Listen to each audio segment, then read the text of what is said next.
जय हिंद। नमस्कार फ्रेंड्स, ज्योति क्लासेस में आप सभी का एक बार फिर से स्वागत है। हेलो दोस्तों, कैसे हैं आप सभी? आई होप आप सभी बहुत ही अच्छे होंगे, स्वस्थ होंगे, स्टडी अपनी कंटिन्यू कर रहे होंगे। चलते हैं हमारी आज की इवनिंग की क्लास की तरफ। जैसा कि आप सभी जानते हैं, हम कर रहे हैं फूड एंड न्यूट्रिशन साइंस की क्लास, जिसके अंतर्गत हम कवर कर रहे हैं कार्बोहाइड्रेट। और कार्बोहाइड्रेट में हमारा टॉपिक क्या है आज का? कार्बोज का चयापचय यानी कि मेटाबॉलिज्म ऑफ कार्बोहाइड्रेट हम पढ़ने वाले हैं। बट इस क्लास को स्टार्ट करने से पहले प्रीवियस क्लास में हमने क्या पढ़ा था एक बार क्विक रिवीजन के माध्यम से देख लेते हैं। तो फ्रेंड, प्रीवियस क्लास हमारी थी कार्बोज का अवशोषण यानी कि absorption of carbohydrate. But class start करने से पहले आप सभी से रिक्वेस्ट है, चैनल पर फर्स्ट टाइम विजिट किए हैं, चैनल को लाइक शेयर सब्सक्राइब करें, अपना फीडबैक हमें दें। क्लासेस आपको कैसी लगती है? क्लासेस अच्छी लगती हैं तो इस क्लास को आपके हमारे जितने भी लर्नर्स हैं, आपके जितने फ्रेंड्स हैं, उन सभी के पास शेयर करें ताकि वो भी हमारे साथ जुड़ के अपनी स्टडी कंटिन्यू कर सके। स्टार्ट करते हैं विदाउट टाइम वेस्ट की आज की क्लास। प्रीवियस क्लास की हम बात कर रहे थे तो कार्बोज का अवशोषण हमारा प्रीवियस क्लास था, जिसके अंतर्गत हमने ऑब्जर्प्शन ऑफ कार्बोहाइड्रेट को बहुत ही डिटेल में हमने पढ़ा था विद क्वेश्चन आंसर्स के प्रैक्टिस के साथ। क्वेश्चन आंसर्स की प्रैक्टिस हमने फर्स्ट क्वेश्चन इससे क्या लिया था कि कार्बोज का अवशोषण से, तो फर्स्ट क्वेश्चन आपका बन जाता है कि व्हाट इज ऑब्जर्प्शन। ओके, कि अवशोषण क्या है? तो अवशोषण में हमने आपको बोला जब पचे हुए भोजन के छोटे अणु का क्या मतलब है? ग्लूकोज, अमीनो अम्ल, फैटी अम्ल, विटामिन, जल, खनिज आदि छोटी आंत की दीवार यानी कि बिली, छोटी आंत की दीवार को हम क्या बोलते हैं इंग्लिश में? बिली से रक्त और लसिका यानी कि लैंफ में प्रवेश करते हैं, तो इस प्रक्रिया को ही अवशोषण कहा जाता है। नेक्स्ट क्वेश्चन हमने आपसे पूछा था कि कार्बोज का अवशोषण कहाँ होता है? जी हाँ, कार्बोज का, ठीक है, हमने अवशोषण तो जान लिया कि अवशोषण है क्या, बट कार्बोज का अवशोषण होता कहाँ है? तो आपका आंसर क्या होगा? छोटी आंत। जी हाँ, कार्बोज का अवशोषण कहाँ होता है? छोटी आंत अर्थात small intestine. Next question third था हमारा, ग्लूकोज, फ्रुक्टोज एवं गैलेक्टोज का अवशोषण किसके द्वारा होता है? ठीक है, क्या हमने किया था? क्वेश्चन 3 हमारा क्या था? ग्लूकोज, फ्रुक्टोज एवं गैलेक्टोज का अवशोषण किसके द्वारा होता है? तो इसका आंसर हमारा क्या था? रसांकुरों यानी कि वेलेस के द्वारा। क्वेश्चन 4 था हमारा, कार्बोहाइड्रेट का अधिकांश अवशोषण किस अंग में होता है? जी हाँ, हमारा ऐसा कौन सा अंग है जिसमें कार्बोहाइड्रेट का अधिकांश यानी कि मैक्सिमम ऑब्जर्प्शन होता है? तो वो अंग क्या है? क्या है हमारा वो? बताइए। छोटी आंत यानी कि स्मॉल इंटेस्टाइन। नेक्स्ट क्वेश्चन हमारा था, कार्बोहाइड्रेट अवशोषण के बाद सबसे पहले कौन सा अंग शर्करा को ग्रहण करता है? आपका आंसर क्या हो जाएगा? यकृत अर्थात लिवर। और हमारा लास्ट क्वेश्चन था, कार्बोहाइड्रेट का अवशोषण रक्त में कैसे पहुंचता है? तो हमने जाना था कि कार्बोहाइड्रेट का अवशोषण छोटी आंत की दीवार से शर्कराएं क्या होती हैं? रक्त की कोशिकाओं में पहुंच जाती हैं। तो इतनी हमने जो है चर्चा की थी हमारी प्रीवियस क्लास में कार्बोज के अवशोषण से रिलेटेड। जो हमारा ये टॉपिक था इससे रिलेटेड हमने पढ़ा था। आई होप ये क्लास आपने देखी होगी, बहुत इंपॉर्टेंट क्लास थी। नहीं देखी है तो प्लेलिस्ट में जाइए, इसलिए आपको वहाँ से ये क्लास मिल जाएगी, जिससे आप इस क्लास को बहुत ही डिटेल में पढ़ सकते हैं। डिटेल में क्या, जो हमने ये पढ़ा पूरी कहानी यही है। ओके, ये मैंने अपनी लैंग्वेज में आपको समझा दिया। ये तो किताब से आप देख सकते हैं, किताब की एक अलग लैंग्वेज। किताब मैं इसलिए रखती हूँ फ्रेंड्स, बुक रखने का मेरा मेन पर्पज़ यही है कि ये बुक क्या है, एक ऑथेंटिक सोर्स है। ओके, जैसे कि आपको भी ये रहे कि हाँ जो भी है आप मतलब ऑथेंटिक चीज़ें आप ले रहे हो, ग्रहण कर रहे हो। ऐसा नहीं है कि कहीं से भी कुछ भी उठा के आपको पढ़ाया जा रहा है। और ये बुक जो हम पढ़ रहे हैं डॉक्टर बृंदा सिंह की बुक है, आप जानते हैं। होम साइंस के लिए फूड एंड न्यूट्रिशन साइंस हो, चाहे फिर वहाँ पे आपका होम मैनेजमेंट हो, ठीक है, कोई भी आपका जो है ब्रांच हो, सबके लिए कितना मतलब ये इनकी बुक कितनी ही अच्छी होती है। ठीक है, तो जो है इसीलिए बुक रखने का मेरा मेन पर्पस यही होता है कि आपको भी लगे कि आप जो पढ़ रहे हो ऑथेंटिक पढ़ रहे हो, ऐसे ये नहीं कि कहीं से कुछ भी उठा के आप पढ़ रहे हो। तो ये जो है मैंने आपको अपनी लैंग्वेज में समझाया कार्बोज का अवशोषण। ये क्वेश्चन भी जो मैंने आपको बोले ये आप देखिए, वो भी मैंने खुद के ही बनाए हैं। आपसे मैंने रिस्पॉन्स मांगा था बट रिस्पॉन्स मिला नहीं, तो ठीक है आप रिस्पॉन्स करेंगे तो इस क्वेश्चन आपको जो है शॉर्ट्स के माध्यम से फिर PDF के माध्यम से भी प्रोवाइड कराई जाएंगे। बट मैं थोड़ा काम कर रही हूँ फ्रेंड्स कि आपको थोड़ा PDF के माध्यम से भी कुछ चीज़ें पहुँचाई जाएँ, ठीक है, आप कर सको, क्योंकि मेरे पास भी थोड़ा सा टाइम का शॉर्टेज रहता है और टाइम निकाल के आपके लिए क्लासेस मैं बनाती हूँ। तो मेहनत तो लगती ही है, तो थोड़ा धीरे धीरे ही बट हम भी आगे बढ़ेंगे, ऐसा नहीं है, थोड़ा थोड़ा करके ही जो है हम भी आगे चलेंगे। ठीक है, तो स्टार्ट करते हैं आज का क्लास। हमारा आज का टॉपिक क्या है? कार्बोज का चयापचय, मेटाबॉलिज्म ऑफ कार्बोहाइड्रेट। ओके, इस पे हम चर्चा करेंगे। ये टॉपिक आपको मैं उम्मीद करती हूँ बहुत ही अच्छे से समझ में आ गया होगा। तो कार्बोज का चयापचय है क्या? शरीर में किसी पदार्थ के टूटने की क्रिया को क्या कहा जाता है?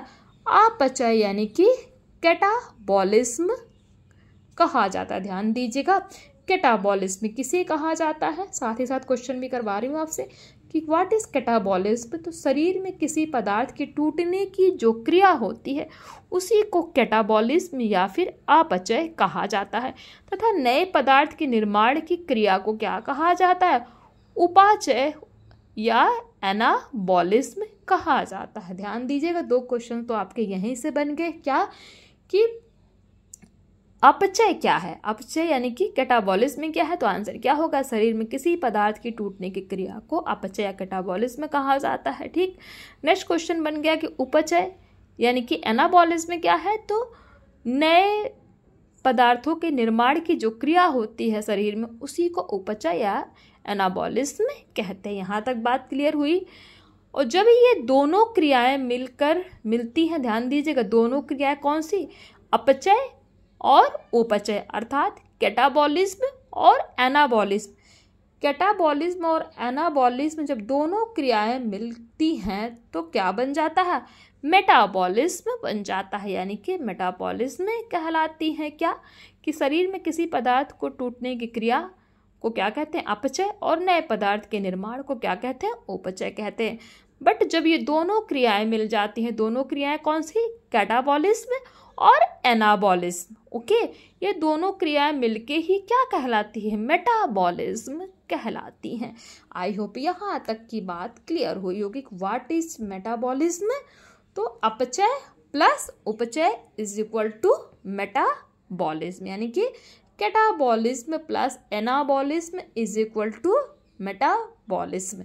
हिंदी में बोले तो अपचय प्लस उपचय इज इक्वल टू चयापचय। ओके, यहाँ तक बात क्लियर है? कहीं कोई डाउट है तो बताइए। कार्बोज टूटकर सरल शर्करा ग्लूकोज बनाता है। जी हाँ, हमने कितनी बार पढ़ा हुआ है। कार्बोज टूटकर क्या बनाता है? ग्लूकोज बनाता है। इस क्रिया को नियोग्लूकोजेनेसिस कहते हैं। किस क्रिया को? जब कार्बोज टूटकर सरल शर्करा ग्लूकोज बनाता है। ओके, आपसे क्वेश्चन पूछ लिया जाए कि ग्लूकोजेनेसिस क्या है? What is glucogenesis? तो आपका आंसर क्या होगा? जब कार्बोज टूटकर सरल शर्करा ग्लूकोज बनाता है तो इसी क्रिया को नियोग्लूकोजेनेसिस कहा जाता है। ओके, देखिए 3 क्वेश्चंस बन गए। ग्लूकोज ग्लाइकोजन के रूप में परिवर्तित होकर यकृत में संग्रहित हो जाता है, यानी कि इकट्ठा हो जाता है। ग्लूकोज क्या होता है? ग्लूकोज ग्लाइकोजन के रूप में परिवर्तित होकर यकृत में इकट्ठा हो जाता है।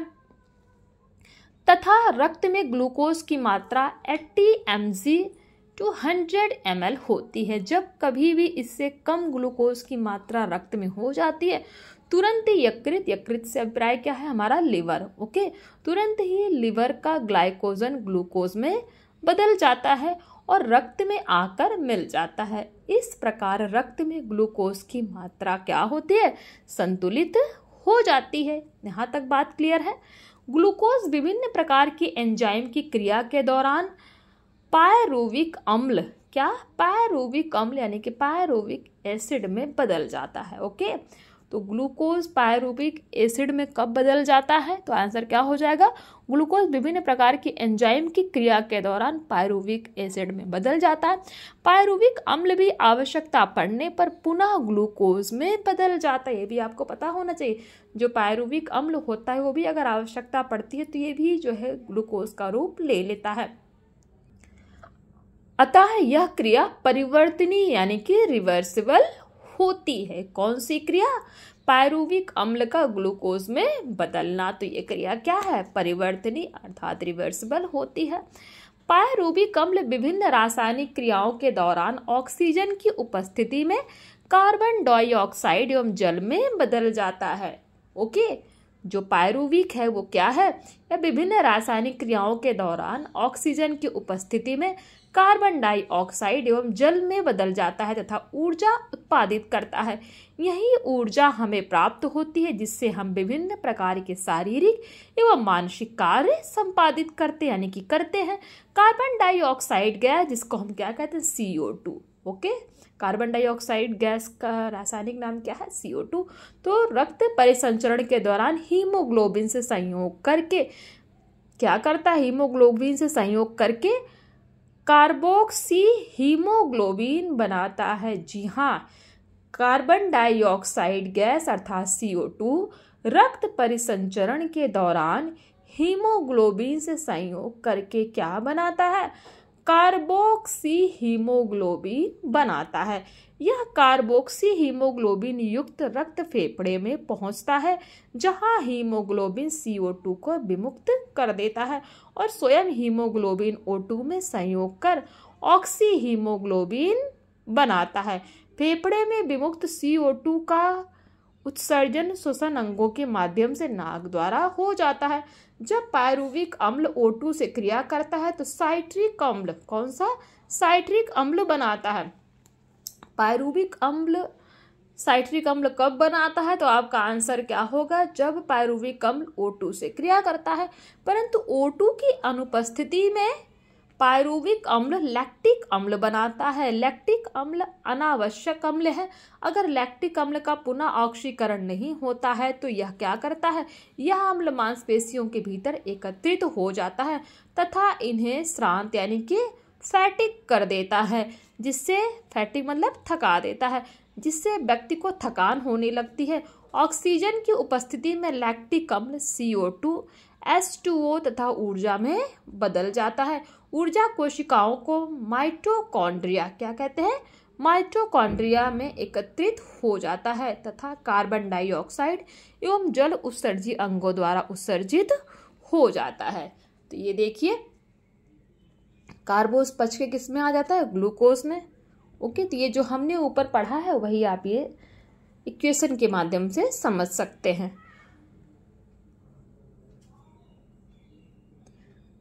पायरुविक अम्ल, ध्यान दीजिएगा, ये जो देख रहे हैं ना, ग्लूकोज विभिन्न रासायनिक क्रिया करके क्या बनाता है? पायरुविक अम्ल। ओके, तो ये सारी चीजें हमने आज की क्लास में डिस्कस की कि हमने क्या देखा? कार्बोज का चयापचय। तो आप बताइए कि अपचय क्या है? व्हाट इज अपचय यानी कि कैटाबॉलिज्म। तो आपका आंसर क्या होगा? शरीर में किसी पदार्थ के टूटने की क्रिया को अपचय कहते हैं। उपचय क्या है? तो नए पदार्थ के निर्माण, यानी कि शरीर में जब नए पदार्थ के निर्माण होते हैं तो इसी को उपाचय कहा जाता है। उपाचय यानी कि एनाबॉलिज्म क्या कहा जाता है। और आपसे अगर क्वेश्चन पूछ लिया कि चयापचय क्या है तो आप क्या कहेंगे? अपचय प्लस उपचय इज इक्वल टू चयापचय। अर्थात इंग्लिश में कहें तो catabolism plus anabolism is equal to metabolism. Okay, next question बनता है, कार्बोज टूटकर किस में बदल जाता है? कार्बोज जब टूटता है तो किस में बदल जाता है? आपका आंसर क्या हो जाएगा? कार्बोज टूटकर सरल शर्करा ग्लूकोज बनाता है। ओके, और इस क्रिया को क्या कहते हैं? किस क्रिया को? कि जब कार्बोज टूटकर सरल शर्करा ग्लूकोज बनाता है तो इस क्रिया को क्या कहते हैं? तो इस क्रिया को नियोग्लूकोजेनिस कहते हैं। ग्लूकोजेनिस के रूप में परिवर्तित होकर क्या होता है? जब ग्लूकोजेनिस, ध्यान दीजिए, ग्लूकोज ग्लाइकोजन के रूप में परिवर्तित होता है, कहाँ पे? यकृत में। ओके, ग्लूकोज ग्लाइकोजन के रूप में परिवर्तित होता है यकृत में। तो कहाँ पे संग्रहित होता है? ये यकृत में और लीवर में संग्रहित हो जाता है। तो इतनी चर्चा की हमने आज की क्लास में। आई होप ये क्लास आपको समझ में आई होगी। फिर भी कहीं पे भी कोई डाउट रह जाता है तो आप पूछ सकते हैं, आपकी हर एक क्यूरी सॉल्व की जाएगी। बट प्लीज़ फ्रेंड कमेंट अवश्य किया करिए, अपना फीडबैक हमें दिया करिए। क्लास अगर अच्छी लगी हो तो चैनल को लाइक शेयर सब्सक्राइब करना मत भूलिए, क्योंकि ये क्लास बनाने में बहुत ही मेहनत लगती है, आप सभी जानते हैं। ओके, तो मिलते हैं हमारी नेक्स्ट क्लास में एक न्यू टॉपिक के साथ। तब तक के लिए जय हिंद, नमस्कार। हंसते रहिए, मुस्कुराते रहिए, एक दूसरे की हेल्प करते रहिए। धन्यवाद।